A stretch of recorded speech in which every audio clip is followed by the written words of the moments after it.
กับ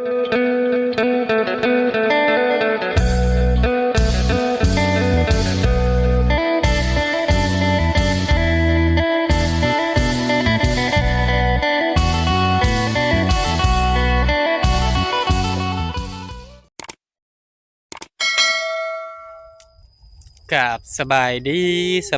และสวัสดีเด้อพ่อแม่พี่น้อง FC กันเมื่อสุขสุขคนว่าทางฝั่งลาวทางฝั่งไทยหรือต่างประเทศยินดีต้อนรับเข้าสู่ช่องบ่าวจะมั่มอีกแล้วตอนนี้ตะน้อสบายดีลูกสบายดีอายังไปหาแม่เฒ่าไปหาแม่เฒ่าชิ้นไก่ปิ้งไก่มาแต่ดำนาบ่โดยมาแต่ดำนาก็เลยไปจอบเบิ่งแม่เฒ่าเอาชิ้นไก่ไปให้แม่เฒ่าไปย่างไปก่อนนุ่มแม่เฒ่าอยู่เฮือนบ่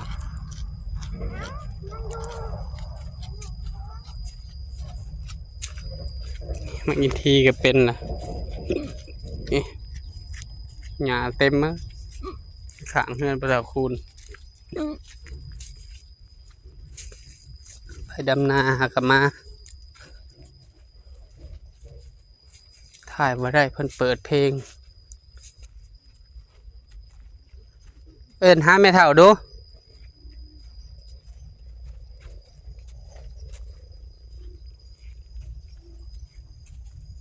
เฒ่าเอ้ยเอิ้นเด้อเฒ่ากองพื้นบ่จัก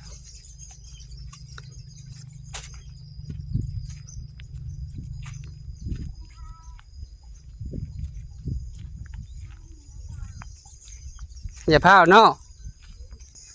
เจ้ามูไม่เฒ่ามีราคาสีราคาสีแล้วเฮ็ดยังดู บ่ดีหลายเจ้ามามื้อใดไม่เฒ่า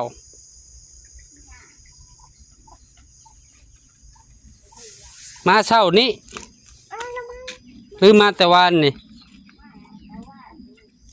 จูดแล้วบ่ทานนะหันยังบ่ทันได้ขวัด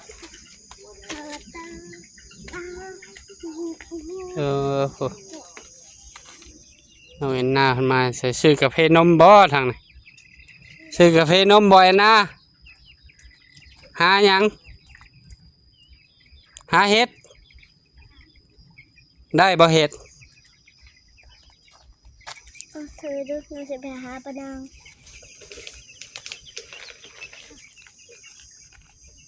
มาแต่เฮือนใหม่ผมบอกหาเห็ดบ่ได้บ่ได้เลยสบายดีน้องเอ็นนะได้ยังกินแรงบ่ได้หน่อไม้โดยได้ยังกินแรงบ่มี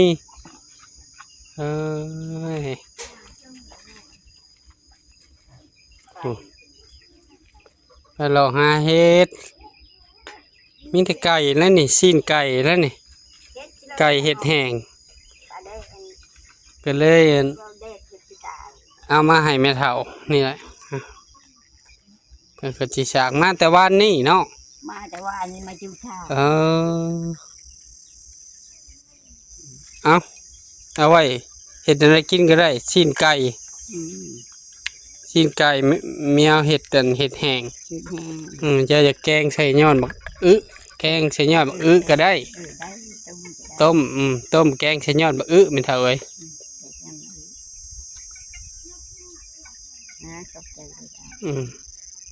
โอ้มาแต่ว่านี่เนาะ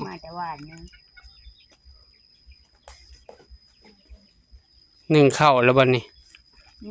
5 โมงก็ได้จะน่ะก็บ่เห็นหุงนั่นเดี๋ยวเขาจะเอาไปสากให้โคมไปดำนาแต่เช้าไปแต่เด็กไปกับบ้านนางนะฮะก็มาไปหมดผัวหมดเมียจอบให้แน่เอาก็เขาเสียบไฟอยู่ในนอกบ่เห็นบ่คือผู้เสียบ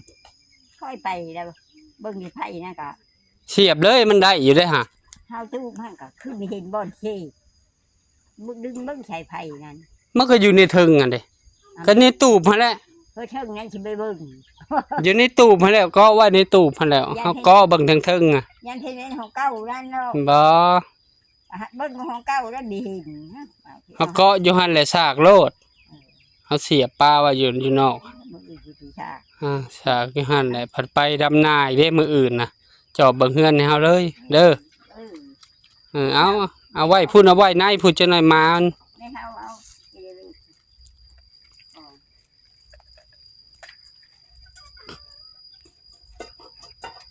อันทีนี้เงินจุดยืนให้เราเลยก็ไปน้ำเขาก็ไปไม่ได้ชนะ บ่มีเงินพอกีบเลย เงินจุดยืนเลยชนะ อย่าไปดำนา อย่าไปยำหน้ากับพ่อไปไม่ได้เลยหน้าไปไม่ไปยำหน้าเนี่ยมัน มึง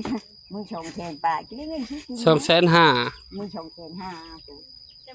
โอ้เข้าบัญชีอีต้นเจ้าแล้วเขาก็บ่อยากจ้างเจ้าได้แม่เฒ่า แม่แหละ เจ้าเฒ่าแล้วโอ้ย เขาก็มีให้ดำด้วย แม่นแหละ ไปเที่ยวกับเขามีให้ดำด้วย เขาอีต้นนะแม่เฒ่า แม่น่ะอยู่ตัวนั่นเท่าล่ะ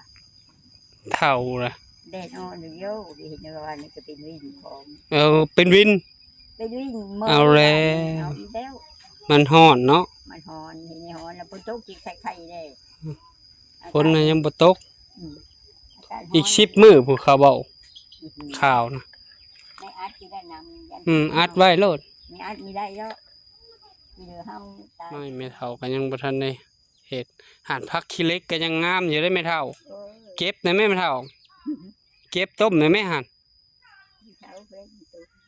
เก็บไว้แล้วก็ต้มไว้แล้วนึ่งข้าวสุกแล้วก็ต้มไว้ หอมตีกินไก่แซ่บไปได้ นั่นแหละหั่นหยังวะอ้อมใส่ซีนไก่ แซ่บไปดอกแล้ว เก็บบุญเอาแม่เฒ่าต้มหมูนูมึงดูนี่ แซ่บไปดอกเดี๋ยวนี้ ไปหับจ้างดำนา ไปที่น้าเพิ่นตีนเดี๋ยวมือ อย่างเมื่อเซโน อืมเดี๋ยวมือเชื่อมันว่าเดี๋ยวมือ อย่างเมื่อเซโน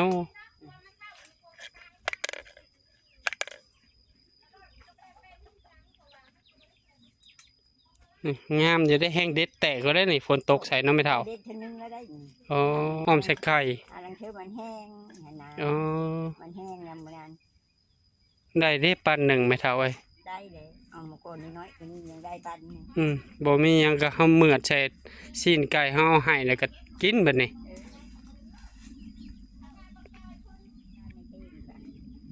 มีแต่เจ้าแล้วแต่เก่าเนาะ แต่ก็ เฮาจักเขาสิเอาเจ้าหรือบ่บ่ให้ปานางถามเบิ่งเฮาเฒ่าแล้วเขาบ่กล้าใช้เจ้าอะไรไม่เฒ่าเอ้ยก้มเงยเพิ่นเจ้าแห่งเป็นวินกินเนาะไม่เฒ่า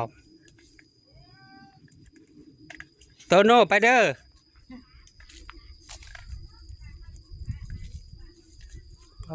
นี่นี่มาเก็บผักกันนำไม่เฒ่า เก็บผักตัวใด นี่ยอดมันนี่ หยอดมันตัวใด ยอดนี่เห็นมายอด ตัวนี้มีได้ที่ออกหากระโดด อืมฮักอีกกันนะทางหน้าเจ้า กระดึงบ่ได้ ดึกฮักตัวอ่อน แล้ว หากระมันอ่อนๆนั่นเด้ ยับจับอีกฮักอีก ไม่ใช่แหละ เด่นเด็ดตัวหน้าเจ้า เด็ดอ่อนก็ได้จ้ะ นี่ลูก วันนี้ นี่ ออมใส่ไก่เอาโอ้ไม่เท่าได้หยังกินเด้มีของอยู่ของกินอยู่บ่ได้เงินมาก็ซื้อพื้นจนหมดเนาะไม่เท่า โอ้ยเนี่ยกินกินได้ ซื้อกินแน่ ซื้อกินได้ แล้วล่ะพอตัวนี้บ่ พี่มาบ้างพี่ พอตัวนี้บ่ มาบ้างสิ มกปลากันเอามา นี่ได้หลายเติบเลยปั่นหนึงอย่างวะ เขาอ้อมอยู่แล้วโอ้ยสังเกตสิได้แล้ว จักสิเฮ็ดหยังเนาะไม่เท่าเนาะ คือจะก้าว ดำนาคม ได้ดอก พอเลย ปีนี้มันใบไม่ได้จ้ะมันปีนี้ หน่อยหนึ่งก็เป็น พอได้เงินมือได้ นี่แล้วเห็ดในได้ปะนี่ เอามาพูด หูดบ่ไม่เท่าเอากระซ้ำก่อน พูดกัน เนาะหูดใบขี้เหล็กน้ำเท่าเด้อ โดย นี่ไปน้ำพ่อยบ่มืออื่นไปดำนา โดย นอนอยู่เปเด้อ อืม นอนอยู่เป ไม่อยาก เด้ ไม่อยากซื้ออันหนามาเลี้ยง ฝุ่นซอยเท่าหูดโดยหูดนั่นอย่ามันน่ะหูดออก แย่นะเฮ้ยเนาะ มันออก หูดออกให้หมดตัวโนซอยหูดใบขี้เล็กไม่เท่าหูดลูกนั่นแหละ วันละเถียงกัน หูดไว้แล้วก็เด็ดยอดมันเด้อเห็นบ่ไม่เท่าเห็ดน่ะแหนมเบิ่งไม่เท่าเห็ดน้ำยอดนั้นนอนแล้วก็เด็ดเอาเด้อ แล้ว เอาเลยนะเอาเลยบ่หูดเอาเลย เอาเลยเด็ดเลย เด็ดลงเลยเอาลงเลยป้าลงเลยเอาตัวใหม่หูดใบมันออกมันนี่นั่นแหละ เป็นความ โดยเด็ดนอกเด็ดเอาเด็ดคือแบบเก่าเด็ด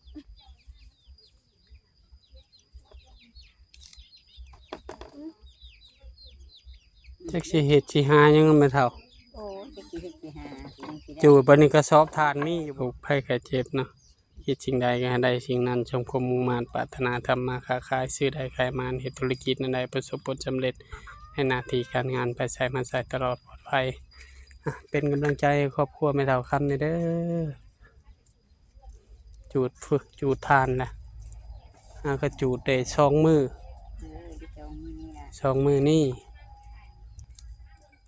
อันเด็ดลูกเด็ดเด็ดชอยไม่เท่าเก็บเอาใส่เด็ดรูดใส่กระซ้ำนะวะลูก โอเค รูดซอยไม่เท่า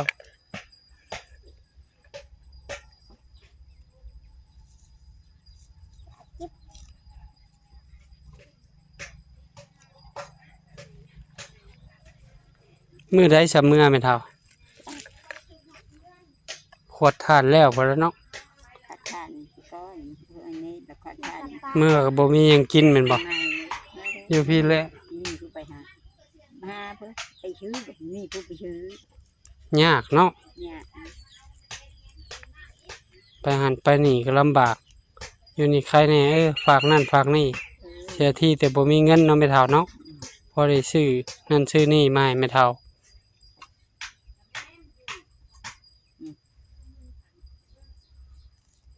ทีมันก็ว่ามันเนี่ยมันคือนั่นย่างเอา พ่อน้าอยากกิน ไปใส่กันย่าง น้า เนาะ จะซื้อน้ำก้อนให้น้าเนี่ยเด้อน้าจะกินเกาแต่เย็นยังไม่แล้ว อันเด็ดให้มันแล้วให้ไม่เท่าต้ม แล้ว อ่า ต้มมาเลย ต้มพอได้ใส่ไก่เฮาก็กินเท่าเนาะพอได้กินได้ พอได้กินไม่เท่าต้มจะพูดนะต้มกระเปื่อยดีได้คือต้มเปื่อยจะเป็นเปื่อย ไก่ลาดแต่น่ะนะ ขนาด แม่นไก่ตัวนี้หาไก่พันธุ์ไก่มาแต่ไทย ต้มเปื่อยดีได้ ไปไม่เท่าเอาอยู่ดีมีแห้งพักผ่อนซะนี่เอาไปสากโคมใหม่เจ้าหน่อยขำเฮาโคมมาให้เด้อไปเนาะเมื่ออยู่ดีมีแห้ง ลุย แล้วก็จะทาน ไปกินน้ำไป